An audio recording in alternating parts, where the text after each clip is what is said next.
After Abraham come up out of Egypt, he spent a lot of time in this desert area with the Philistines in their area. And in chapter 21 of Genesis, beginning at verse 22, we have his dealings with Abimelech, and he also dug a well here. Let's read about it. Genesis 21:22. And it came to pass at that time that Abimelech and Phicol, the commander of his army, spoke to Abraham, saying, God is with you in all that you do.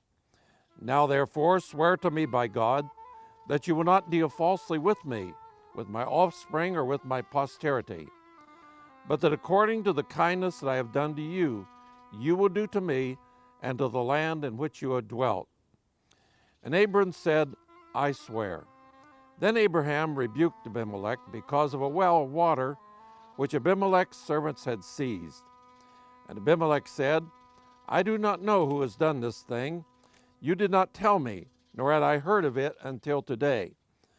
So Abraham took sheep and oxen and gave them to Abimelech, and the two of them made a covenant. And Abraham set 7 ewes, lambs of the flock by themselves. Then Abimelech asked Abraham, what is the meaning of these 7 ewe lambs which you have set by themselves? And he said, you will take these 7 ewe lambs from my hand, that they may be a witness that I have dug this well. Therefore he called that place Bersheba, because the two of them swore an oath together. Thus they made a covenant at Bersheba. So Abimelech rose with Phicol, the commander of his army, and he returned to the land of the Philistines. Then Abraham planted a tamarisk tree in Bersheba, and there called on the name of the Lord, the everlasting God. And Abraham stayed in the land of the Philistines for many days. And now here is Ari Bar David to tell you more about this incident in the life of Abraham and Abimelech. So, we are here in Bersheba. What is the meaning of the name Bersheba? Be'er is a well. Sheva in Hebrew has a very strong meaning. It is 7, the number 7, but it's also swearing, lehishava. Now, as you know, the number 7 is very, very important. It's not in vain that the Shabbat fall on the 7th day. And God swore that if Israel will keep the Shabbat, he will keep them. So the number 7, again, the ultimate number of the holiness of God. So, Abram arrived here. From where? We are now around 60 miles away from the shores of Mediterranean. Another word, the land of the Philistine is far away to the west, not here. And after Abram was in the land of the Philistines, and he had troubles with them, and the main trouble was digging wells. Whenever Abram digged well, they covered it. And Abram didn't want to live in fight with them.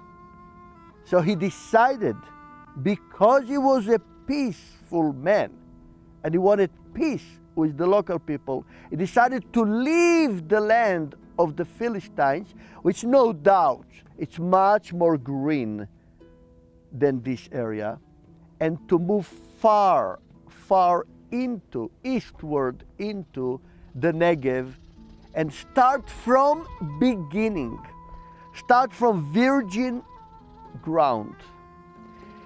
Now, this is very important. Abram did here not only dug a well, but also he planted a tamarisk tree. We don't plant a tree unless we want to invest ourselves and to really stable ourselves. We understand from another place that he also built an altar. like he did in other places, Shechem, in Elon Moreh, or in Beit El. So Abram decided to settle here in this place. And look what happens. After he starts his first days here, who appears? King of Abimelech, king of the Philistines, and his helper Phicol. Now they do a long journey to arrive here. But when they arrive here, what they say to Abram, God is with you in all that you do. I mean, we know that God is with you in all what you do. So please remember us for good. You see, God's servants are shining around them. Abram was shining around him. Let us remember that the three army commanders that Abram used, Mamre, Aner, and Eshcol, the three of them were Amorites. But he was living with them very peacefully. Not only this, he paid them everything when they helped him to rescue Lot, the son of his brother. So Abram, in order not to come in fight, decided to come here.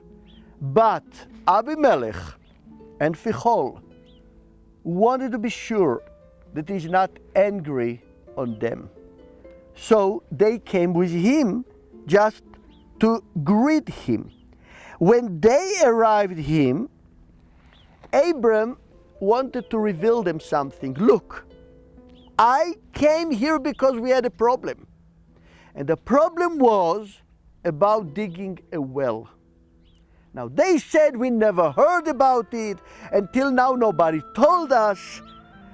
Abram knew very well that they are lying. It cannot be that they didn't know, because there are names about the wells that Abram was digging. Of course they knew. They pretended themselves to say they didn't know. But again, Abram is not judging them. He just tells them very clearly, we had a problem. I don't want this problem anymore. That's why I came here and I dug this well. But not only this, Abram continues. And what he's doing, he gives them 7 ewes.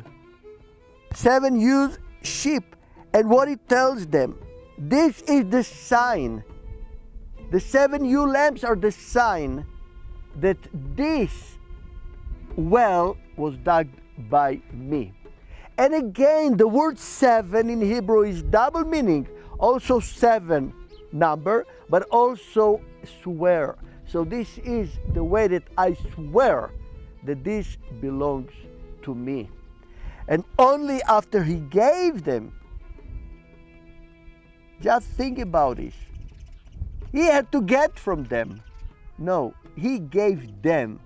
Only after this, they called the place Bersheba, and they were swearing together. And after this, Abimelech and Phicol went on to their land. So let us remember, digging a well, it means you want to settle. Planting a tamarisk, it means you want to settle, which is very good. Pitching a tent is not settling, because the tent is something very timely. It's not permanent. One day you are with the tent here, another day in another place. But a well you cannot move with yourself. God is calling us to conquer a virgin land, like Abram did. And not like the King Solomon did with the city of Megiddo and the city of Hatzor and the city of Gezer. They were not virgin land. God commanded Joshua to burn Hatzor and burn Gezer. And Solomon took a burned place, which was so much dipped with idol worshipping, which was totally not a virgin land. And on this he built his trust And as the Bible says, His cities for horses and chariots. So let's remember this point in our life. Dig in virgin land and be sure God will bless it. Everything that you will plant on this, God will have His blessing on it.